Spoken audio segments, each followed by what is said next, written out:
En commençant vos exercices, vous avez probablement déjà été confronté à une nouvelle notion dont on n'a pas encore parlé, qui est celle du théorème de l'énergie cinétique. Ce théorème-là est relativement simple. Euh, la section dans le cahier qui en parle à la page 105 est toute petite, et le théorème s'énonce super simplement par le travail net doit être égal à la variation d'énergie cinétique. Il faut que les deux ce soient les mêmes objets. Et donc, quand on considère le travail net, ça va être le travail net sur un objet. Et la variation d'énergie cinétique, ça va être la variation d'énergie cinétique de cet objet-là. Et ce qui est très important ici, c'est qu'on dit c'est le travail net. Donc, c'est le travail pour toutes les forces. Toutes les forces.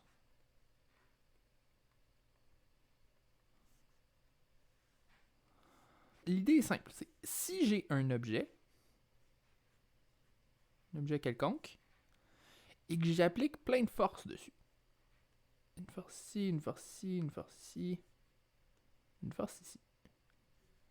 Chacune de ces forces-là peut effectuer un travail. Et on disait le travail, ça correspondait à quoi? Ça correspondait à un transfert d'énergie.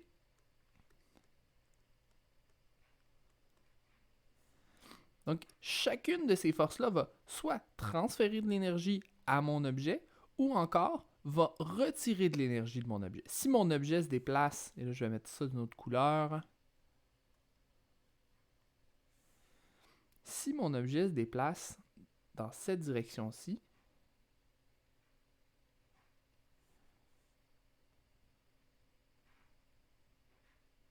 il se trouve qu'il y a des forces qui vont aider mon déplacement ici, et j'ai des forces qui vont nuire à mon déplacement. Si vous commencez à être familier avec le travail, une force qui est en sens contraire de mon déplacement, ça devrait me donner un travail qui est négatif ici. Alors que les forces qui sont ici devraient me donner un travail qui est généralement positif. Et une force qui est perpendiculaire à mon déplacement devrait me donner un travail qui est égal à 0. Une fois que je fais la somme de toutes ces contributions-là, je vais avoir certaines forces qui vont avoir aidé mon déplacement, certaines forces qui vont avoir nu à mon déplacement. Mais si je regarde après un certain intervalle de distance ici, quand on fait des calculs avec le travail ou avec l'énergie, on considère très rarement l'écoulement en temps. On va considérer les positions à la place. Donc si je m'intéresse maintenant à mon objet une fois qu'il est rendu ici, je vais pouvoir dire, OK, de ici à ici, je vais avoir eu plein de contributions. Un premier travail, un deuxième travail, appelons-le le troisième, tiens. On va aller avec le typo. Donc ici, j'ai 4 forces différentes, donc je vais avoir 4 valeurs de travail différentes que je vais avoir calculées. Mais une fois que je vais faire la somme de tout ça, je vais avoir un résultat de travail net que je vais pouvoir avoir calculé entre ma première position et ma deuxième position. Et ce travail net-là va correspondre à la quantité d'énergie que j'ai donnée à mon objet. Et qu'est-ce qui arrive à cette énergie-là? Mais cette énergie-là va devenir de l'énergie cinétique. Mon objet n'était pas obligé d'être immobile au début, donc c'est pour ça que je considère la variation d'énergie cinétique plutôt que la valeur d'énergie cinétique finale. Si elle avait déjà une certaine vitesse, mais je vais l'avoir accélérée ou je vais l'avoir ralentie avec les forces qui ont été exercées dessus. Je ne sais pas pour vous, moi quand j'ai découvert ce théorème-là, il y avait une chose qui me mélangeait, et c'est l'idée du fait que j'ai de l'énergie cinétique, mais qu'on ne considère pas le fait que je peux avoir de l'énergie potentielle. Je ne considère pas dans cette équation-là le fait que mon travail peut me donner non pas de l'énergie cinétique, mais de l'énergie potentielle à la place. Mais voyons qu'est-ce qui arrive si on est dans une situation où un objet peut gagner de l'énergie potentielle. On va tasser ça un petit peu.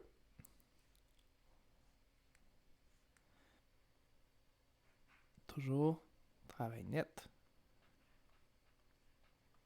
égale la variation d'énergie cinétique.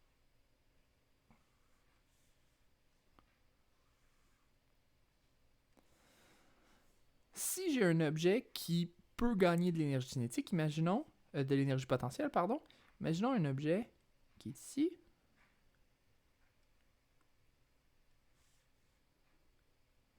et qu'on déplace ici.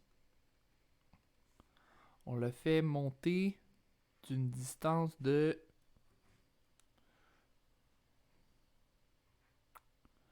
disons une distance simple de 1 mètre. Et j'ai toujours ma force gravitationnelle G qui va être de 9,8 mètres par seconde carré. Donc, dans cette situation-ci, si je déplace mon objet de 1 mètre vers le haut et que mon objet a initialement une vitesse, donc mon objet se déplace par lui-même vers le haut, imaginons qu'il a une vitesse de... Je vais lui donner une vitesse assez grande pour ne pas tomber à zéro à mi-chemin. On va dire qu'il va à 30 mètres par seconde. 30 mètres par seconde. Voyons voir comment est-ce qu'on peut calculer maintenant comment est-ce que notre théorème d'énergie cinétique s'appliquerait ici. Donc, j'ai mis volontairement une vitesse vers le haut parce que comme ça, je me retrouve à avoir une seule force. J'ai une force qui est exercée vers le bas, ici, qui est mon poids, qui correspond à M fois le vecteur G. On peut calculer la valeur de ça. Ah oui, il faudrait que je détermine ici la masse de mon bloc. Disons, ma masse est de 2 kg. À ce moment-là, mon poids va être 2 kg fois 9,8, 19,6. Donc, 19,6 newtons. Et maintenant, ce que je vais vouloir faire, c'est que je vais vouloir utiliser mon théorème d'énergie cinétique. Donc, je vais faire une petite ligne ici. Et on va venir le calculer à côté. Mon travail net, c'est le travail fait par toutes mes forces. Ça va être égal à ma variation d'énergie cinétique. Ici, je vais avoir mon travail causé par mon poids. Et mon travail causé par mon poids, ça va être... Je vais appeler travail mg. C'est égal à la force produit scalaire avec mon déplacement. Donc ici, j'ai mon produit scalaire. On pourrait choisir de le faire par composante, on pourrait choisir de le faire par grandeur et orientation. Ici, je vais y aller avec le deuxième. Donc, je vais m'intéresser ici à la norme de ma force fois la norme de mon déplacement. Je laisse tomber les flèches. Fois le cosinus de l'angle entre les deux. La norme de ma force est 19,6. On vient de la calculer. Mon déplacement, c'est 1 mètre. Et le cosinus de l'angle entre les deux. Ici, j'ai mon déplacement qui est vers le haut, ma force qui est vers le bas. Donc, l'angle entre les deux, c'est 180 degrés. Cosinus de 180 degrés. On peut pitonner tout ça. Cosinus de 180 degrés, ça va me donner moins 1. Donc, je vais me retrouver avec moins 19,6 joules comme résultat.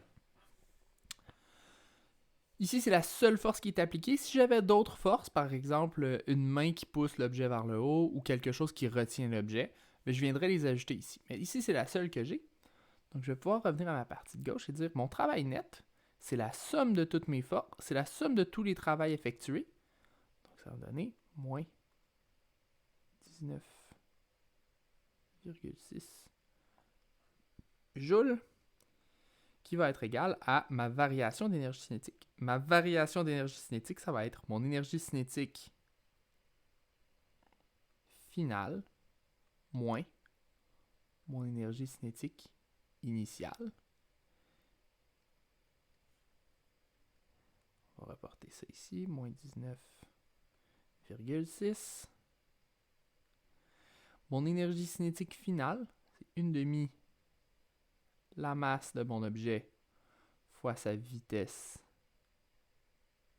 finale au carré, moins, et la même chose pour le initial, 1/2 masse fois vitesse initiale au carré.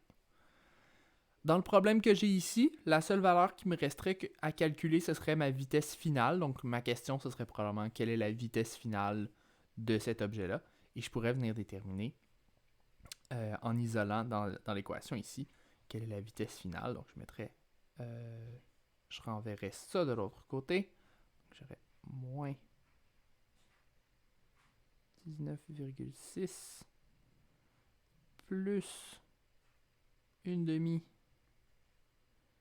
fois la masse de mon bloc ici, on disait que c'était 2 kg, fois 2, fois la vitesse au carré, 30 mètres par seconde carré, 30 mètres par seconde, pardon, au carré, qui va être égal à 1/2, ce 2-là est un petit peu déformé, 1/2 fois 2 kg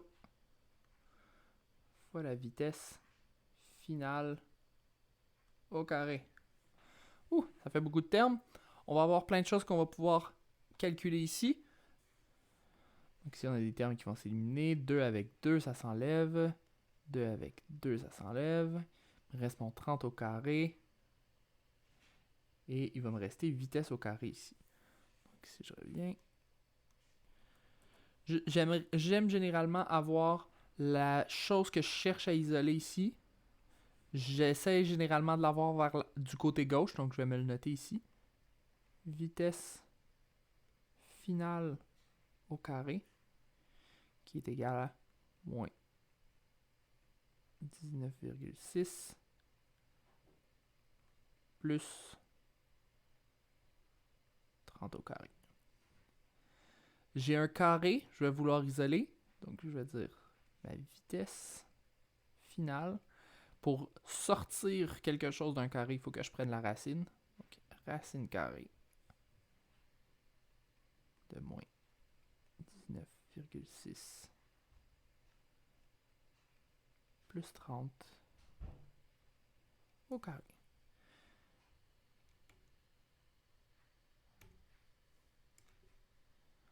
Donc, ça me donne racine de 880. Je peux tout faire ça sur la calculatrice. Et ma vitesse finale va être égale à 29,6. Même, on arrondit comme il faut.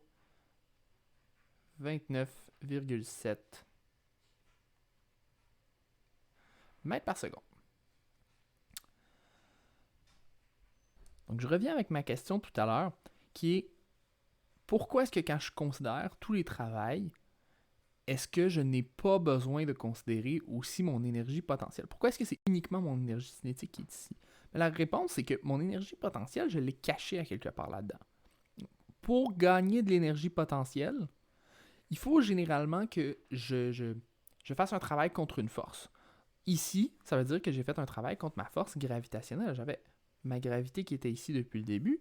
Et le travail que j'ai fait ici, là, c'est un travail qui correspond à mon gain d'énergie potentielle. Ça ici, c'est de l'énergie que j'ai transformer en énergie potentielle. Mais cette énergie-là doit quand même venir de quelque part. Si elle ne vient pas d'une force externe, elle doit venir de l'objet lui-même et elle vient de l'énergie cinétique que j'avais au départ. Donc, ce que j'ai fait ici, c'est que j'ai pris mon énergie cinétique et je l'ai transformée en énergie potentielle. J'aurais pu également avoir une force qui me cause un travail qui, lui, est transformé en énergie potentielle. Les deux valeurs auraient été possibles, mais dans tous les cas, l'équation qu'on a ici, du travail net qui est égal à la variation d'énergie cinétique, va toujours rester vraie.